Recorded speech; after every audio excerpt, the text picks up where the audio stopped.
But the reason this is all in the news is they just started filming season 3. They just started. And they're going to be like, I think principal photography lasts until October.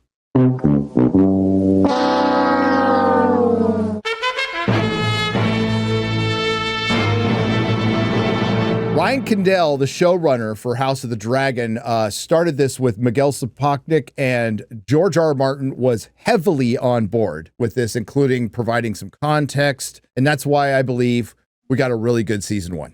Fucking fantastic season 1. Miguel Sapochnik, for some reason, left. Maybe he was just there to get it rolling. But Ryan Condell and Miguel Sapochnik did this because Jennifer Salke, who just got fired, turned down their Conan show. So they went and did this. And they did the impossible. They brought Game of Thrones fans back after the disastrous season 8. But apparently somewhere along the line in season 2, George R. R. Martin, this might sound familiar, had a falling out with the showrunners, or showrunner in this case. And I don't think they're speaking. But based on this, MauLer, I don't think they're speaking. I mean, yeah, you can tell there's like a corpo speak, but at the same time, it's like, oh shit. So this is if they're saying this publicly, what are they saying privately? So this is bad news. So season 2 could have been as good as season 1 if they had ended up putting in the last 2 episodes that HBO decided to cut out for budgetary reasons, also to get the show out faster, which didn't work. House of the Dragon showrunner addresses George R. R. Martin criticisms, says Game of Thrones author became unwilling to acknowledge the practical issues at hand in a reasonable way. House of the Dragon showrunner Ryan Condell has called Game of Thrones author George R. R. Martin's criticisms of the series' second season disappointing. Following remarks the author published last year, drama in the Game of Thrones world began when Martin promised to dive into everything that's gone wrong with House of the Dragon in August of 2024. It's a promise he kept, going on to call out the plot elements related to Aegon and Helena's children. Yes, they fucked up Blood and Cheese. They fucked it up. Like this, the easiest fucking layup of all that people would have been talking about for 2 years, MauLer, they fucked it up. Oh, yeah. I mean, it was interesting, right? Because you guys wanted I think it was me and Franny's opinion first, because we didn't know the book story, but even we were like, feels off, feels like something weird happened here, because there's like pieces missing, which is exactly what a lot of shit in Game of Thrones started to feel like when they went off script and started improvising. Just to let you know, Blood and Cheese were there, and they came to murder her sons, right? And she was supposed to choose between one. The son she chooses gets to watch the other one get killed. And then I think it's Blood goes, "You see that boy? Your mother wants you dead." And then they kill the other one. Yeah. Which would have been way more impactful. Cuts his head clean off, by the way. Helena's children, as he expressed concern for the future seasons of the show might play out. The post was eventually removed from the author's website without explanation, but not before thousands of fans and HBO caught wind of the grievances it presented. Now Condell has shared, listen, he's right in this case, though. George is right in this case. The decision Ryan Condell made was bad. And nobody talks about it. Does anybody talk about that first episode? Everybody should have been talking about it. It should have been Red Wedding-like. And we were building it up, MauLer. Me and Ryan were like, man, wait till Blood and Cheese. That's what truly sparks the war, is the Blood and Cheese thing. That's what sparks the war. And they fumbled it. Now Condell has shared updated thoughts regarding Martin's misgivings during a recent interview with Entertainment Weekly. First and foremost, it appears it's the strained relationship with the Game of Thrones creator that stings for the showrunner the most. George also put up a post, which again is not wrong, where he's talking about dragons. And he goes, basically, if you don't respect the lore, your story crumbles like tissue paper.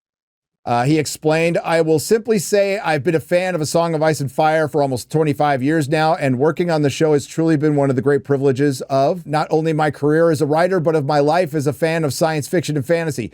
George himself is a monument, a literary icon. In addition to a personal hero of mine, and he was heavily influential on me coming up as a writer." Condell acknowledged it may be unfortunate for Marvel and fans when House of the Dragon doesn't play out quite like the source material. there are reasons to change the source material because it's a history, and Martin fills it with characters. There are ways to change source. If we can see a pathway for why they would have done it and how it facilitates something in particular or avoids a mistake in the book, maybe there is one. We've been through this so many times where it's like you took parts 1, 3, and 5 from the book. You didn't take 2 and 4, and you don't understand. It seems like you don't know why 2 and 4 were important because now, chapters later, you're not going to be able to do this. You're not going to be able to do this. And it's like, and they do like an approximated version that's all hollow because they didn't. It reminds me of the Taisha shit from Game of Thrones season 4. It's like you didn't copy it, so now you're fucked. Yeah, because even in the movies for Harry Potter, leaving out the house elves turned out to be a pretty big fucking mistake. And the author, J.K. Rowling, said you should not leave out the house elves. And someone always thinks they know better. They always think they know fucking better. But basically, if you haven't read it, the Dance of the Dragons, the Targaryen Civil War, it's told in a history, it's fire and blood, and it's bullet points. It's Wikipedia. It's a history. When you get bullet points in a list and one's like in bold, you skip the one that was in bold. Don't miss this one. You can miss these other ones, but do not miss this one. And he skipped it. He explained that the process of adapting beloved books for small screens can result in complicated situations. Yes, one that you made yourself. I'm going to semi-defend that lazy fuck who should be writing his book, George. This incomplete history, and it requires a lot of joining the dots and a lot of invention as you go along the way. And I understand that. And I think with some of the stuff they fixed was kind of good. I think, especially when George was around for that first season. He added, I will simply say I made every effort to include George in the adaptation process. I really did, over years and years.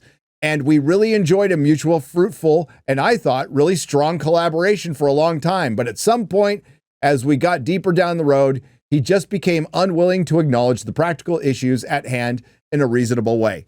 Now, to defend Ryan Condell a little bit, it sounds like George just lost interest. Yeah, which he does. Oh, you know what? If I was I don't know why his publisher isn't suing the fuck out of him right now. I really don't. And I think it's just out of fear. Condell continued elaborating on where roadblocks occurred.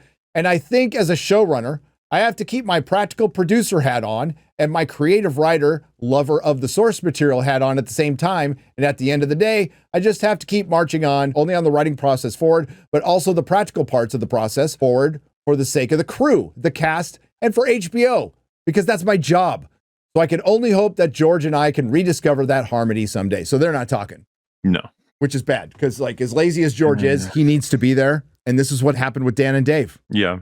Further and further moving away from him until they just did whatever they wanted. The thing for House of the Dragon is that, 3 and 4, that's all that's left now, isn't it? It's almost like they speed ran the fucking arc for Game of Thrones.